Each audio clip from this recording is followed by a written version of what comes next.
नमस्कार। फिर से एक बार स्वागत है मेरे चैनल पर। मैं हूं राज। आप देख रहे हैं हाईवे 33। दोस्तों, आज की जो कहानी है ये हमें विजय शंकर जी ने भेजी है। विजय शंकर जी दिल्ली में रहते हैं, लेकिन ये घटना बिहार की है। विजय शंकर की एक रिश्तेदार की ये घटना है। वो बिहार के गोपालगंज में रहते थे और ये घटना को लगभग 20 साल बीत चुका है। उस रिश्तेदार का नाम महेश है। तो चलते हैं महेश जी की कहानी में। लेकिन दोस्तों, आपने मेरे चैनल को सब्सक्राइब नहीं किया है तो जल्दी से कर लीजिए और साथ में बेल आइकन को दबाना ना भूलिएगा। तो शुरू करते हैं आज की ये कहानी। मेरी उम्र तो अभी बचपन की ही थी। मैं 10वीं क्लास में पढ़ रहा था। बोर्ड के एग्ज़ाम सर पर आ चुका था, लेकिन मेरा जो मैथ था वो कमज़ोर था। मैं मैथ की तैयारी में लगा हुआ था। मैं चाह रहा था कि कोई मुझे ट्यूशन दे दे, लेकिन मेरे गांव में मैथ का कोई ट्यूशन पढ़ाने वाला नहीं था। मैं अपने दोस्तों से बोल रखा था कि कोई मैथ का ट्यूशन पढ़ाने वाला मुझे मिले, आपको मिले तो आप हमें बताइए।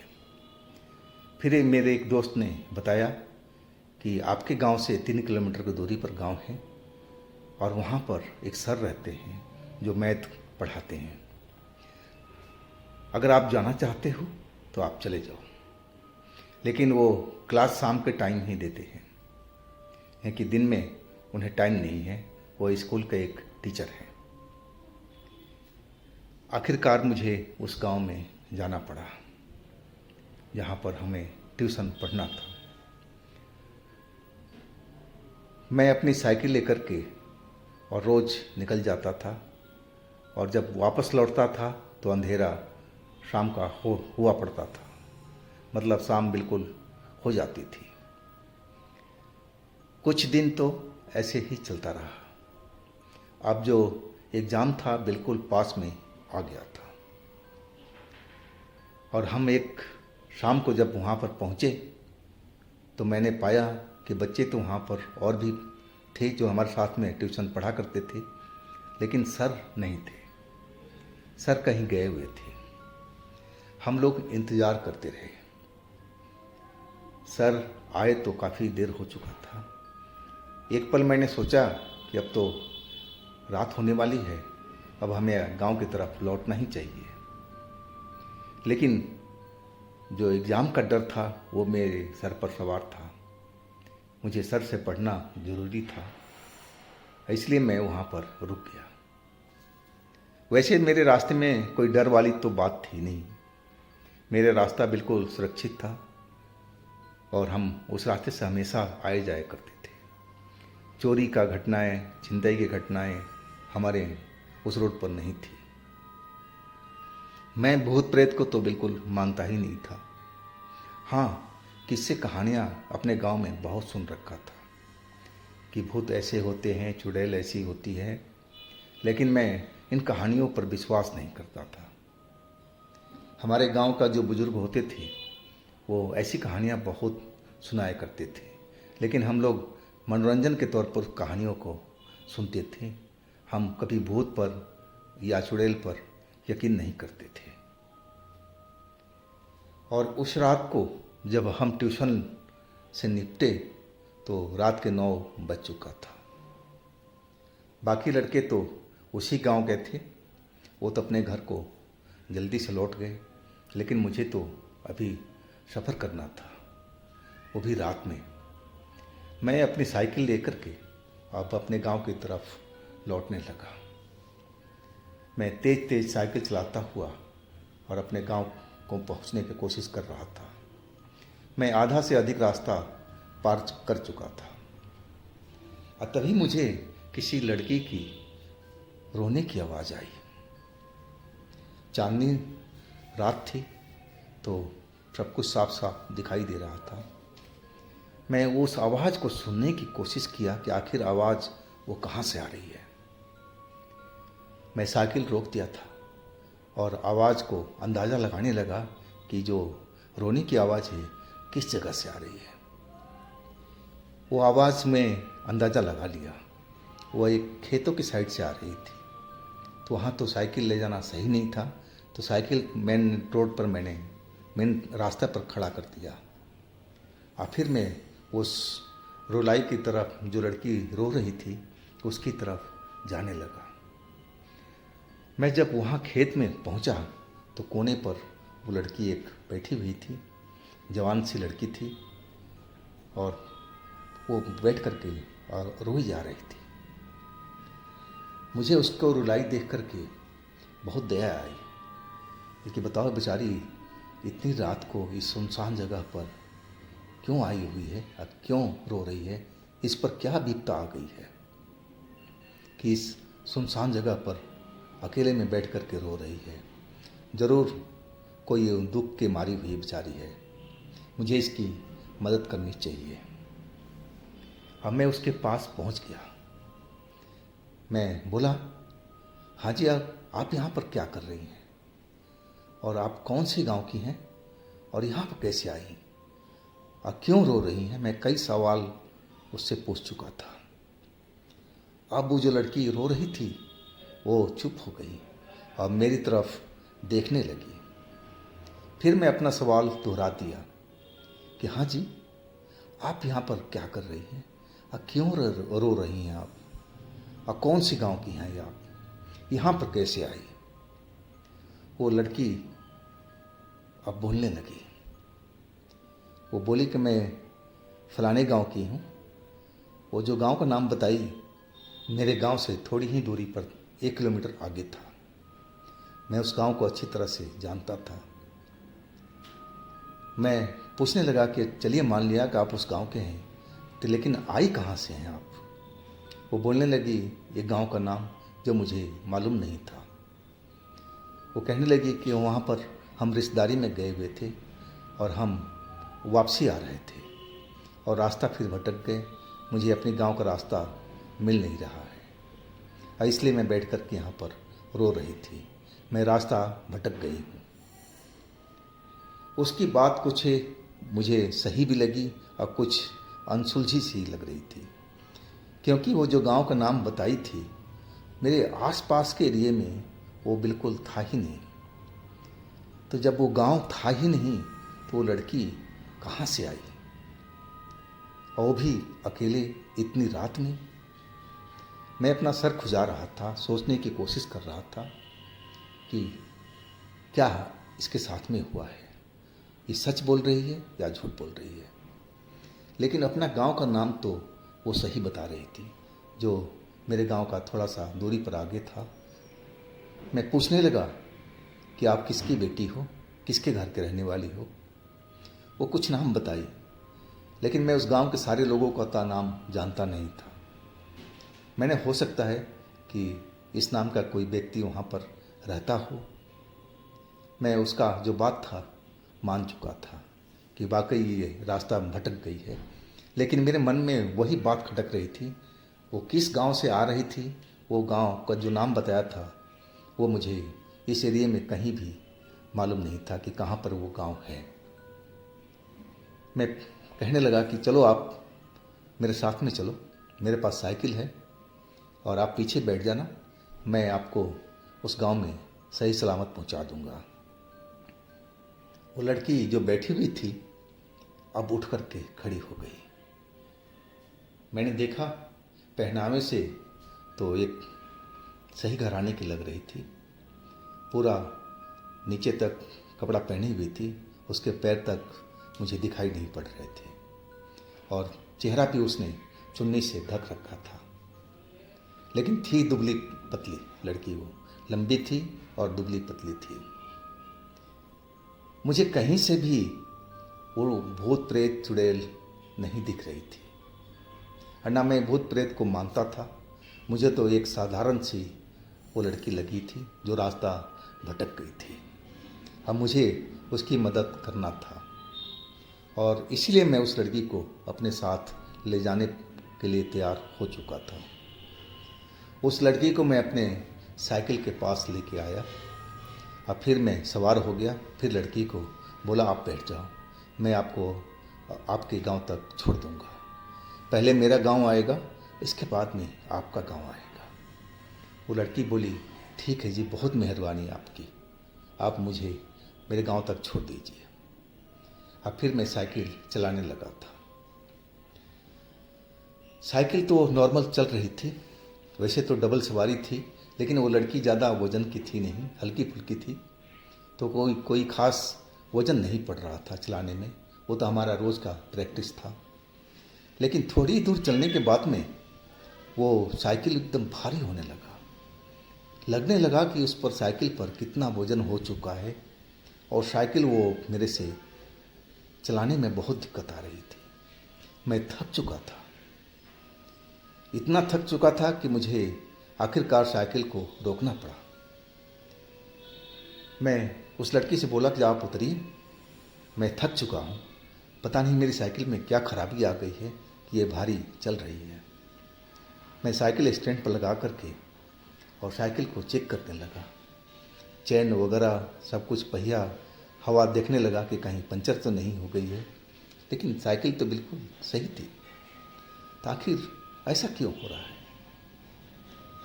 फिर मैं बोला, चलिए देखते हैं इस बार, अब तो दिक्कत नहीं आना चाहिए, क्योंकि मैं देख लिया हूँ साइकिल मेरी सही है। और फिर मैं उस लड़की को पीछे बिठा लिया था और चल पड़ा था उसी रास्ते पर। वही हुआ, कुछ देर तो साइकिल बिल्कुल सही चलती रही, और फिर वो धीरे धीरे उसमें वज़न बढ़ने लगा था, और इतना वज़न बढ़ गया कि मेरी सांस फूलने लगी थी चलाने में। आखिरकार मुझे साइकिल को रोकना पड़ा।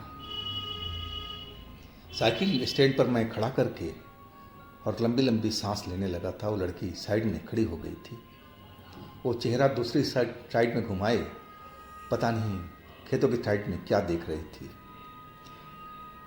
और मैं अपनी साइकिल को बार बार चेक कर रहा था कि मेरे साइकिल में हुआ तो क्या हुआ। मैं बार बार अपने हर साइकिल के पुर्जे को चेक किए जा रहा था, ताकि कोई कमी हो तो मैं उसको देख पाऊँ कि आखिर इस साइकिल में ऐसा क्यों हो रहा है। लेकिन साइकिल में तो कोई कमी थी ही नहीं। अब मैं थोड़ा सांस ले करके अब मैं बाथरूम करने के लिए, पेशाब करने के लिए एक साइड में चल पड़ा। लेकिन मैं उस लड़की से थोड़ा दूरी बना करके और मैं पेशाब करने लगा था। पेशाब करके जैसे ही वापस मुड़ा, एक कदम ही चला था कि मेरे कान में आवाज़ आई, जैसे कोई कह रहा हो, अरे उस लड़की के तो पैर जा कर के देख ले, वो लड़की कोई आम लड़की नहीं है। और फिर आवाज़ वो बंद हो गई। मैं चौंक करके देखा कि आखिर ये आवाज़ कहाँ से आई, लेकिन मेरे आसपास में तो कोई था ही नहीं। मैं एकदम हैरान सा हो गया था। मैं हर तरफ देखने लगा, और तभी मेरे कान में, दूसरे कान में आवाज़ आई, मैं जो कह रहा हूँ ना, उसको तू देख ले, उस लड़की को तू पैर देख ले, तेरे को विश्वास हो जाएगा कि वो आम लड़की नहीं है, कुछ और है, और तू इससे सावधान हो जा। और फिर आवाज़ वो बंद हो गई। मेरे शरीर में तो एक ठंडी लहर से गुजर गई। मेरे शरीर के सारे रोए खड़े हो चुके थे। मुझे अजीब सा डर लगने लगा था। मैं समझ नहीं पा रहा हूँ कि ये आखिर मेरे कान में बोलने वाला कौन था। बाएं कान में पहले आवाज़ सुनाई पड़ी, फिर दाएं कान में वही आवाज़ मुझे सुनाई पड़ी। मैं सोच में पड़ गया था। मैं समझ नहीं पा रहा था कि मेरे साथ में आज ये क्या हो रहा है। अब मैं फिर उस लड़की की तरफ अपनी साइकिल के जहाँ खड़ी थी चल पड़ा था। अब मैं उस लड़की को पैर की तरफ देखने लगा। आखिर वो जो कान में बोला था कौन था, और क्यों उस लड़की को पैर देखने के लिए कह रहा था कि उसका पैर देखते ही तुम समझ जाओगे। लेकिन पैर तो उसका कपड़ों से पूरा ढका हुआ था। और लड़की जात, मैं कैसे बोल दूँ उसको कि तू अपने पैरों को दिखा, कपड़ा थोड़ा ऊपर उठा। मुझे एकदम शर्म सी लग रही थी, लज्जा लग रही थी। लेकिन एक तरीका मुझे समझ में आ गया। मैं अपनी साइकिल पर बैठ गया और फिर मैं उसको बैठने के लिए बोला, लेकिन मेरी सारी निगाह पीछे की तरफ ही थी। और वो लड़की जब अपने कपड़े समेट करके पैरों के और कैरियर पर बैठी, और तभी मेरी निगाह उसकी पैरों पर गया। मैं तो देख करके एकदम भौचक्का रह गया था, डर गया था। उसका पैर तो उल्टा था। मैं ये किस्से कहानी सुन चुका था कि जो चुड़ैल होती है उनका पैर उल्टा ही होता है, लेकिन मैं इसे भी एक झूठ मानता था। कहीं ऐसा भी होता है, लेकिन ये तो मेरे आंखों के सामने सब घट रहा था। डर के मारे मेरे हाथ कांपने लगे थे, दिल की धड़कन बढ़ गई थी। मेरा बदन तो जैसे सूखे पत्ते की तरह कांपने लगा था। और तभी मुझे पता नहीं कौन सी शक्ति आई और मैं उस लड़की को पीछे से धक्का दे दिया। धक्का देते ही लड़की कच्चे रास्ते पर जिस पर मैं खड़ा था गिर पड़ी। और तब तक तो मैं साइकिल तेज दौड़ा दिया और लड़की बिजली की गति से सड़क से उठी, अब मेरे पीछे दौड़ने लगी। वो चिल्लाने लगी, लग रहा तू मुझे पहचान गया है, लेकिन मैं अब तुझे छोड़ूंगी नहीं। तू कहाँ तक भाग के जाएगा। मैं अब उसकी आवाज़ सुन करके और डर चुका था। अब मुझे समझ में आ गया था कि जिसने मेरे कान में बोला था सही बात बोला था। वो लड़की वास्तव में चुड़ैल है। उसके पैर बिल्कुल उल्टे हैं और मैं इसको अपनी साइकिल की सवारी करा रहा था। ये पता नहीं मेरे साथ में क्या करने वाली थी। ये तो भगवान का शुक्र था कि मैं इतनी देर से बचा हुआ था।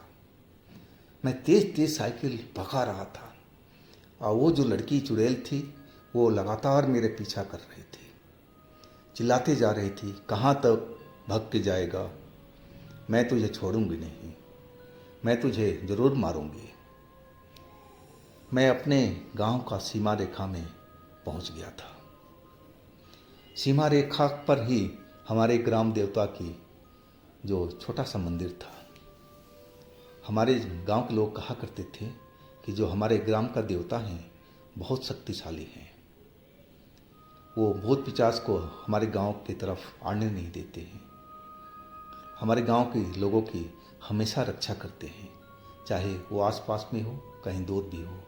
बस उनको याद कर लीजिए और वो आपकी सेवा में हाजिर हो जाएंगे। ऐसा ही लोगों का, हमारे गांव का लोगों का कहना था, लेकिन सच्चे मन से।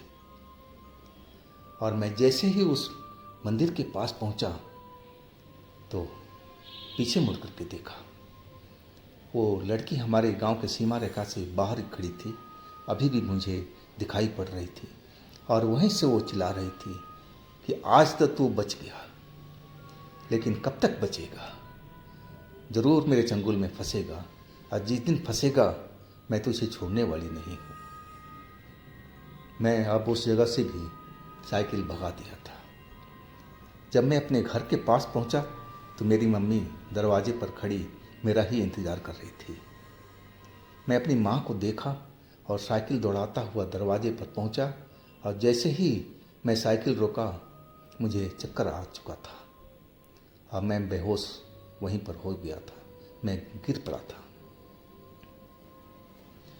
मुझे जब होश आया तो मेरे घर के लोग और मेरे पड़ोसी जो गांव के लोग थे वो सब मुझे दिखाई पड़े।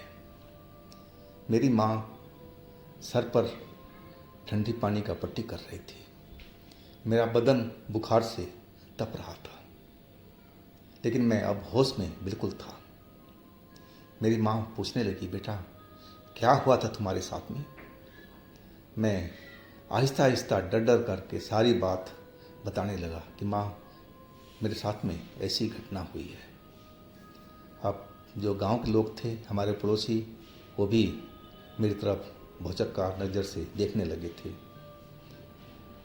मैं देख रहा था, उनकी आंखों में भी डर दिखाई पड़ रहा था। मेरी माँ भी डरी हुई थी। मेरी माँ पट्टी लगातार की जा रही थी। फिर मुझे नींद आ चुकी थी, झपकी आ चुकी थी। मैं फिर सो गया था शायद। अब मेरी जो आँख खुली तो सुबह हो चुकी थी, लेकिन शरीर मेरा अभी भी गर्म था। मेरी माँ मेरी खाट के पास ही बैठी हुई थी। घर के सारे लोग मेरे पास ही आसपास में थे। मुझे बुखार का दवाई दिलाया गया, डॉक्टर को बुलाया गया और ये दवाई लगातार 4 दिन तक चला था और तब जाके ये बुखार उतरा था और तब मैं जा कर के सही हो पाया था। और परीक्षा की तो एकदम तारीख नज़दीक आ चुकी थी, लेकिन मैं जितना तैयारी कर चुका था बस उसी से मुझे परीक्षा देना पड़ा। लेकिन भगवान का कृपा था कि मैं उस परीक्षा में सफल हो पाया। लेकिन वो उस घटना ने मेरे नज़रिया को बिल्कुल बदल दिया था। मैं भूत प्रेत को पहले बिल्कुल नहीं मानता था, मैं मजाक उड़ाया करता था। लेकिन जब मैं अपनी आंखों से सब देखा तब जाकर के मुझे विश्वास हुआ था। और उस घटना के बाद वो दोबारा चुड़ैल मुझे नज़र नहीं आई थी, लेकिन मैं रात में जाने से बचने लगा था।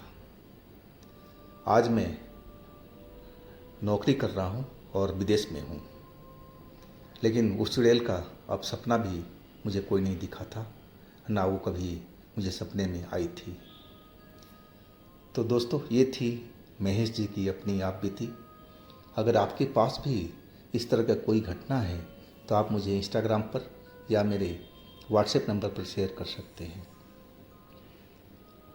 और दोस्तों, मेरे दूसरे चैनल पर भी जाइए, उनमें भी अच्छी अच्छी कहानियाँ हमने डाली हुई है जो बेहद आपको पसंद आएगी। उस चैनल का लिंक मैं नीचे में दे रखा हूँ डिस्क्रिप्शन बॉक्स में, तो एक बार ज़रूर विजिट कीजिएगा, उन कहानियों का मज़ा ज़रूर लीजिएगा। और मेरे इस चैनल को भी लाइक कीजिएगा, सब्सक्राइब कीजिएगा, शेयर कीजिएगा। फिर हम मिलते हैं अगले दिन एक नई घटना के साथ में। आप लोग अपना बहुत ही ख्याल रखिएगा। नमस्कार।